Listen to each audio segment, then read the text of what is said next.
P23. Knowledge, access, power. P23. Wellness and understanding at your fingertips. P23. And that's no cap.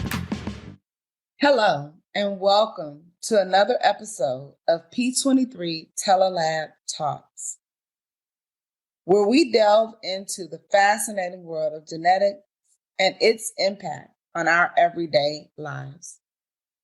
I'm your host, Dr. Tiffany Montgomery, and joining me today as my esteemed co-host is a true industry expert and the Chief Operating Officer of P23, Trena Weeks.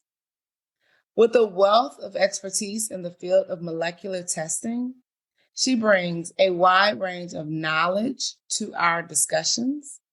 She is a mother, a wife, a sister, a niece, a cousin, a friend, a philanthropist. She is a mother, a wife, a daughter, a sister, a friend, a niece, a cousin, a philanthropist, an innovator, and a true trailblazer.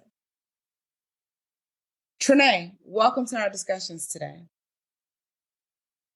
Thank you, Dr. T, for such a warm welcome. Never really heard all those hats I wear out loud, but you made them sound so great. Happy to be here tonight. Absolutely. I couldn't think of anybody better to help us understand stress and how it affects our real life and all of the areas. So thank you for exposing yourself and allowing me to speak and let others know about you so that we all know that we can do it. Because one thing about you, you're very down to earth and you put your shoes on one at a time, just like everybody else. So thank you for your time and joining us today. I think it's an important topic just to talk about stress. Stress is an inevitable part of life, and we all experience it in different ways. But did you know our genetics play a significant role in how we respond to stress? Our DNA holds valuable clues about our stress response mechanisms. And to shed light on this fascinating subject, I could think of no better co-host tonight to really get into the subject. So as we delve into stress less and how our genetics impact our stress response, I was wondering if you could tell us a little bit about stress, Trena. Definitely know about stress. So being a mother of a 5-year-old and a 7-year-old, I actually deal with stress on a daily basis. Currently, my 5-year-old is struggling in school with his behavior. So I'm having to balance teaching him techniques to cope with his behavior, as well as maintaining my obligations for work and school, which is causing a lot of pressure and stress and a little bit of lack of sleep. So I have experienced stress recently in that area, as well as being able to work in some fitness activity and self-care. I think that self-care is an important thing for me, and not being able to have those self-care activities causes me stress. So when you say, am I familiar with stress? I would say I am an expert on understanding what stress is. Now, managing it, that's another story. I can certainly relate to that. And I think so many times we think about stress when we look at the physical signs and we think about the physical manifestation of stress, like headaches, back and shoulder aches, or your gut is just a mess, right? You could also break out. So acne or eczema or psoriasis, these breakouts are often stress related. We sometimes notice it too when we start having our weight kind of creeping up, weight gain, because that nonstop stress can cause your glucose or your blood sugar levels to rise, which could lead to that weight gain, especially in your abdominal area. So these are things that we all have to be mindful of, especially when we have to balance work and life, right? Work-life balance is a very serious thing. We use that term. But we just heard Trena describe how she has to balance that all the time. And with that, we're going to talk about some internal things that kind of happen when we have stress, right?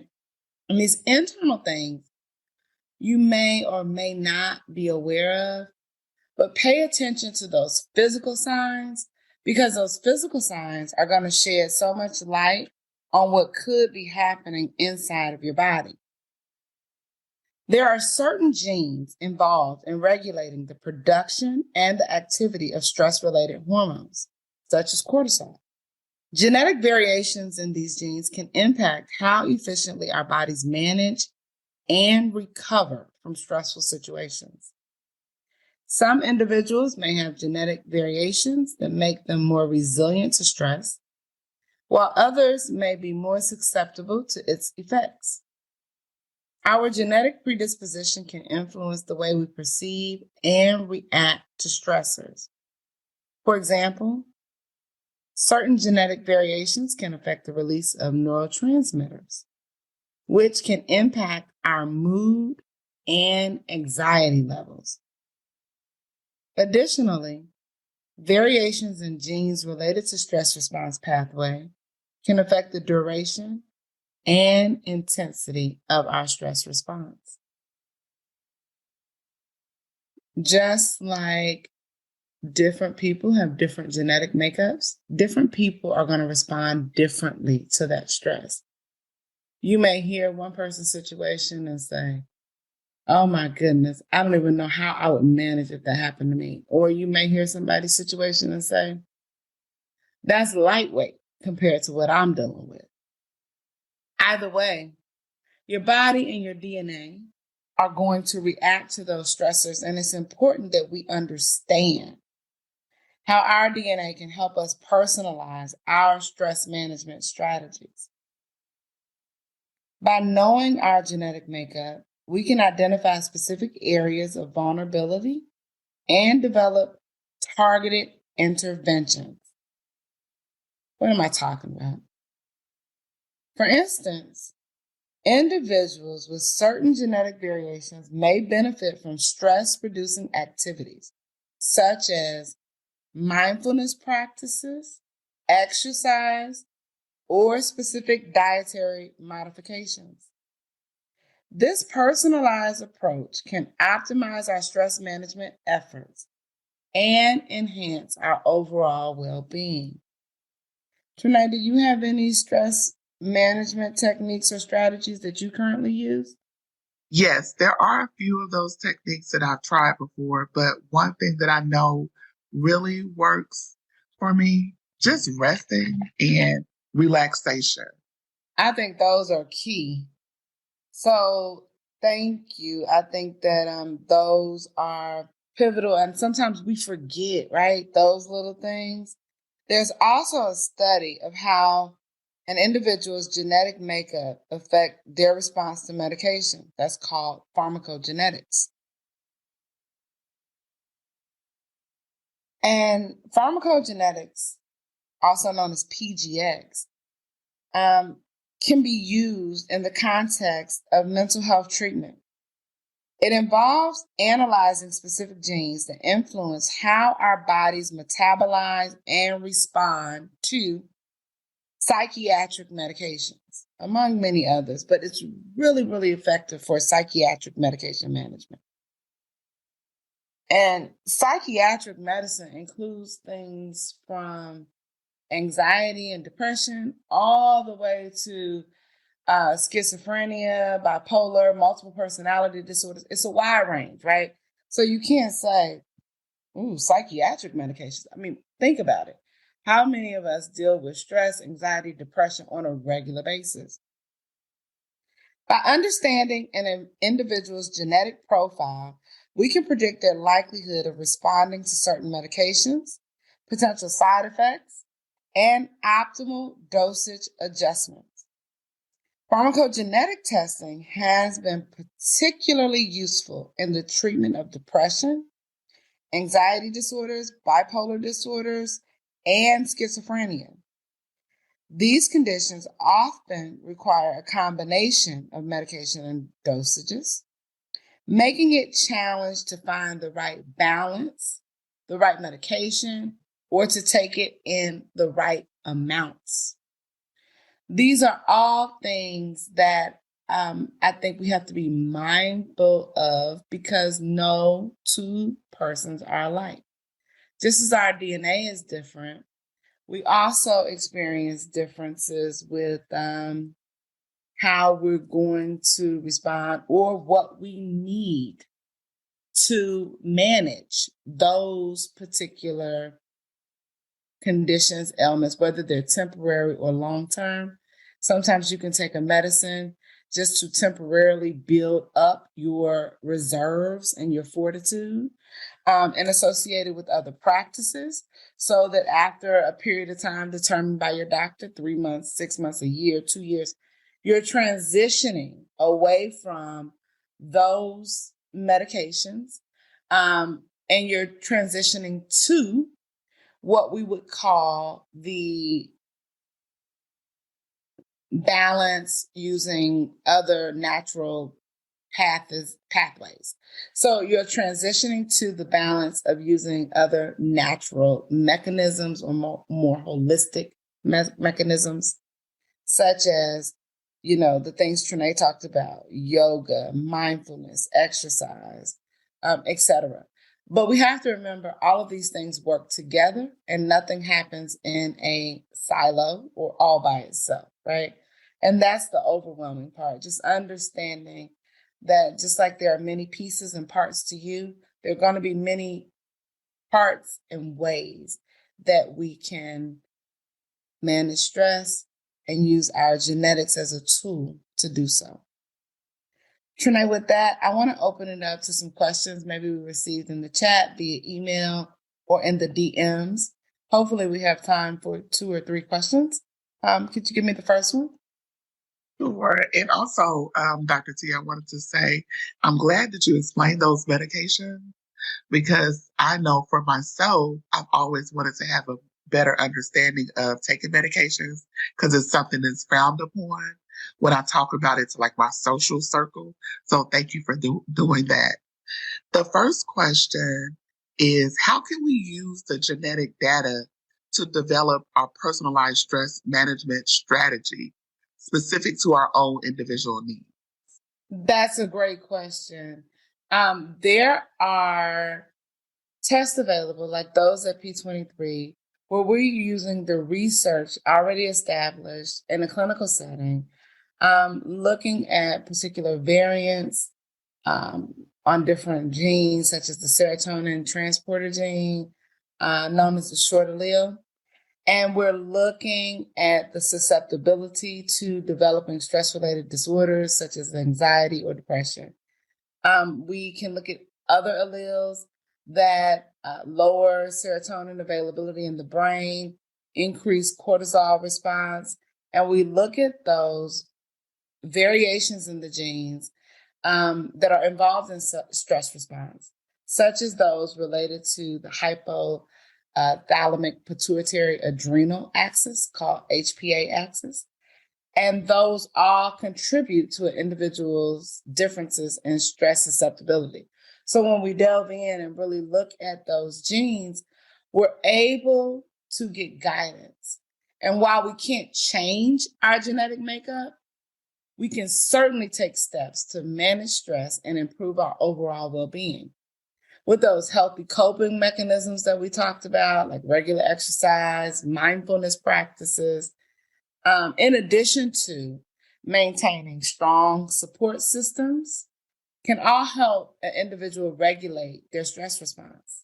Additionally, seeking professional help, such as therapy or counseling, can be beneficial in managing stress-related disorders. So I'm glad you bring that up because sometimes, depending on where people are coming from, they might say, move on, or you need to get over that. And sometimes we all need a little help. I was talking to my sister last week and we were processing, just stress. And I think our mom said something like, "Come on, you're stronger than that. Get going."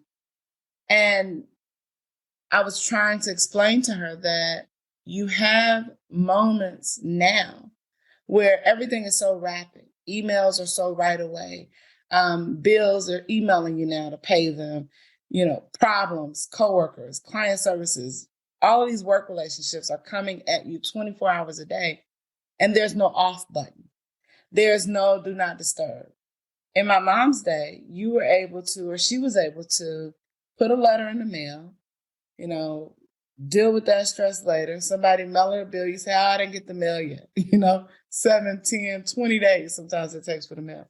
You get the mail and then you respond, and your response takes 10, 20 days.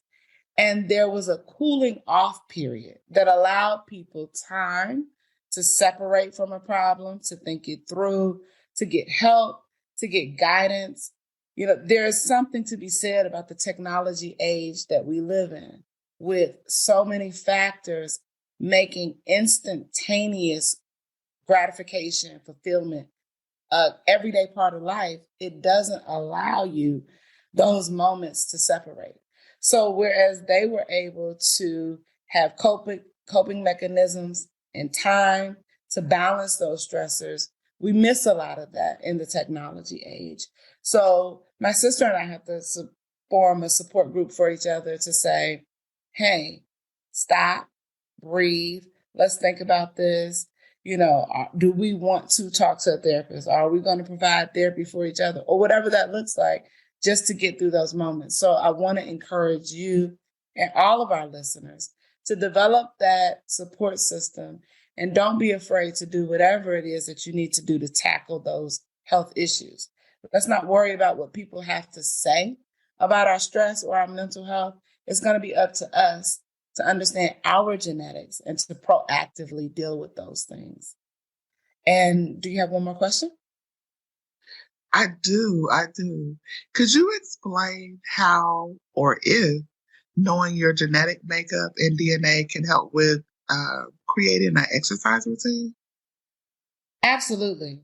At P23, we have a test called P23 Optimum, where we actually look at genetic markers that will help you decide the most effective fitness mechanism or routine for you. Are you better at strength exercises? Are you better suited for, and do you see the most result out of cardiovascular exercises? Is your genetic makeup one where you need to be equally balanced, where instead of alternating days, you probably need to focus every day on 30 minutes cardio, 30 minutes strength training?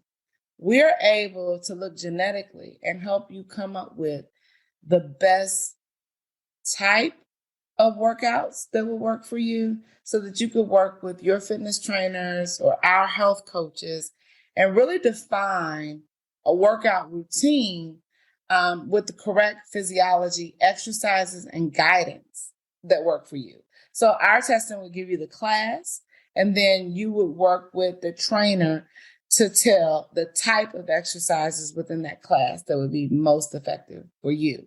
And biomarkers is a phenomenal way to do that, which is based strictly on your genetic composition. So thank you for those great questions.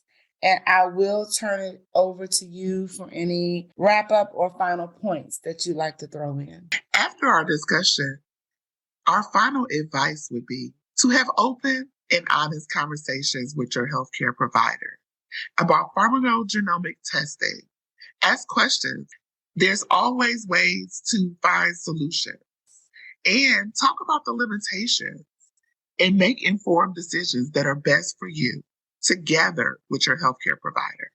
Remember that everyone's journey is different, it's unique, and what works for one person may not work for another.